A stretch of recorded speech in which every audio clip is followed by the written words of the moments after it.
Hello, everybody, and welcome to the Tuesday edition of Video Clips. And some of you know my cute cat, who you see on some of my videos that I make at home. Well, this is a little scratch from the cute cat who didn't like having his ear washed out.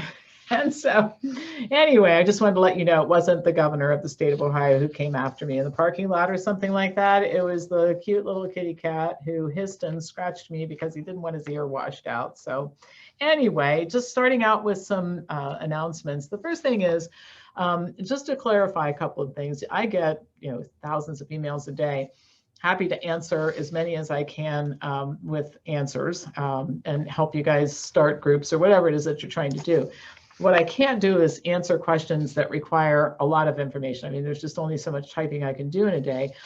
Some of your questions would be answered if you were members, because I do a couple of conversations with Pam sessions via teleconference per month. That's when it's just open Q&A. And we have libraries of videos and articles and that sort of thing, which you would have access to as a member.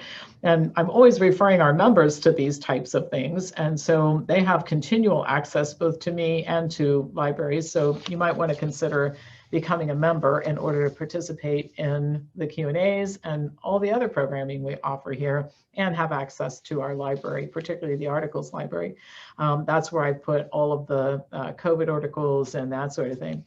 I'll remind everybody career training. I mean, if you're in the healthcare business or if you're not in the healthcare business, right now, healthcare is in free fall. I mean, our system is literally collapsing, which is bad in one way, but in another way, it kind of needs to happen. I mean, healthcare in this country has been going in the wrong direction, in my opinion, for a very long time. I've certainly been talking about it for the 25 years I've been in business. So this is a chance for us to train you to do the things that we do here.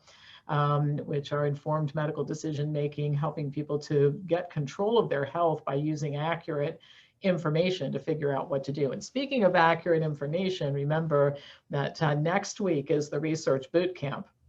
I teach a very long 8-month course that involves extensive research and paper writing and that sort of thing, which a lot of people don't want to get into all that. They just want some tips on how to read information, scientific information, and make sense of it. So this is for all of you who send me an article and say, what does this mean? What do you make of this? And also for, one of the common things, and this was going on way before COVID, is people getting to the place where they're pretty sure about something health related. And then they see a piece of contrary information. It's like, oh my God, this doesn't agree with me. What do I do? Does this mean I was wrong about this? Or does this mean that Pam was wrong about this? Well, having the ability to calmly look at a piece of information and know how to look into it to find out, is it valid? Is it right? Is it wrong? Whatever. I mean, that's what we teach here to our members, but this will be a real concentrated look at it that I teach myself. And it's scheduled for Saturday, February 6th. So if you're interested in learning more about how to be more discerning, and I'll just give you a little hint in terms of a strategy. One of the things we teach our people, and I teach all of my healthcare professional trainees, is to assume when you get new information, it's wrong. That's what I assume here. Everything I see, the first time I see it, let's just assume for the moment it's wrong.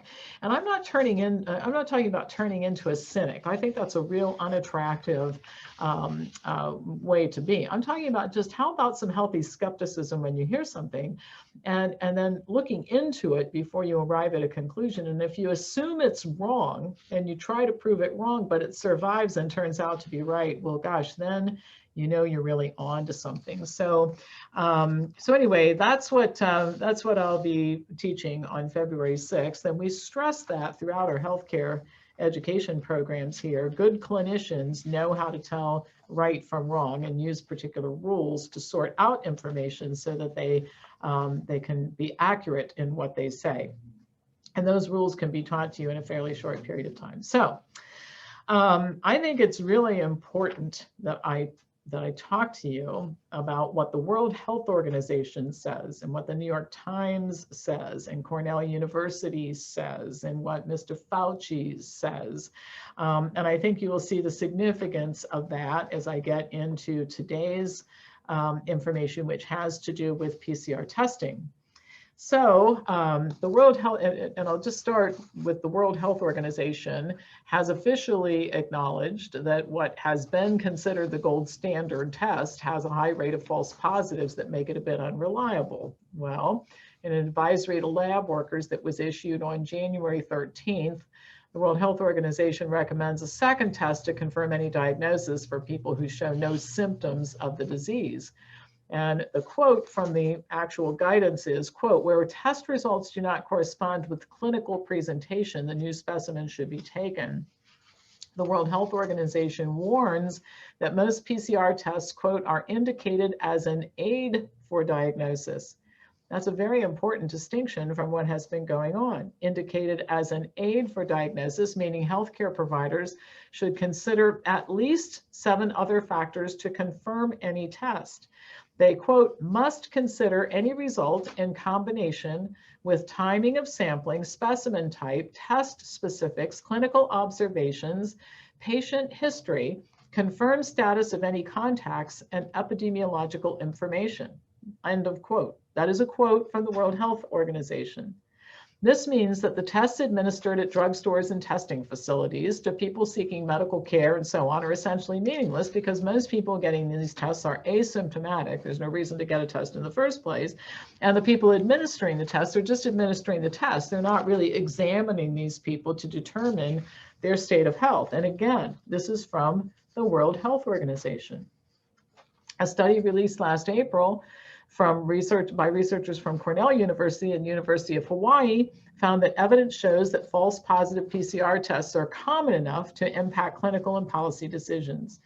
In August, the New York Times examined PCR testing data in 3 states and found that up to 90% of people testing positive carried barely any virus and therefore were not infectious. Experts who spoke to the Times and were quoted in the article said they couldn't understand why these were classified as anything, all right?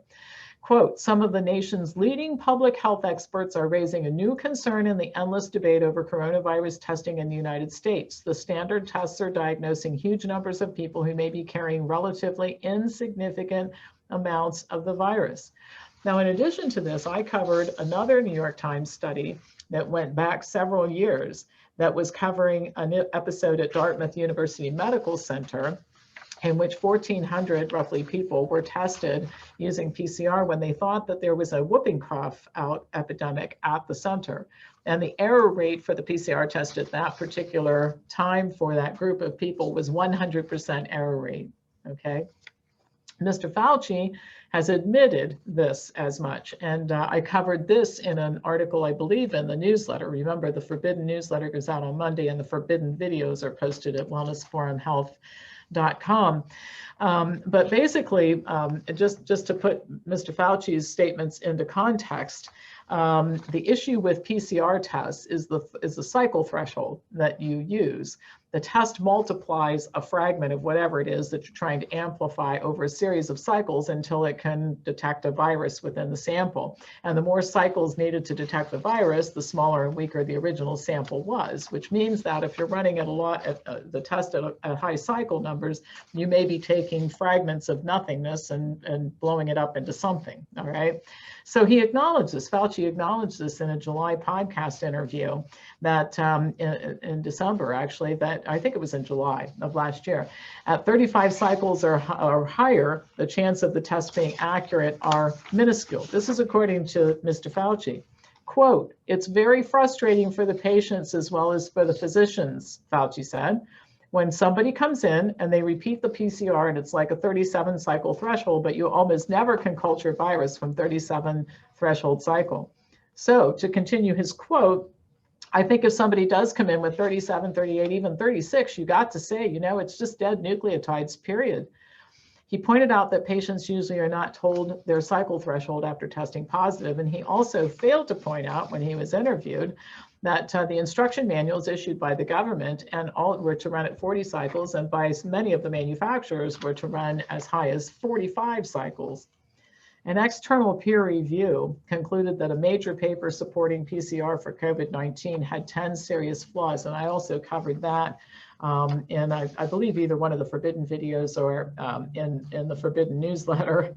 it's ridiculous we have to do that stuff. But anyway, in the peer review of this, the critics wrote, "We are confronted with stringent lockdowns which have destroyed many people's lives and livelihoods, limited access to education, and these imposed restrictions by governments around the world are a direct attack on people's basic rights and their personal freedoms, resulting in collateral damage for entire economies on a global scale."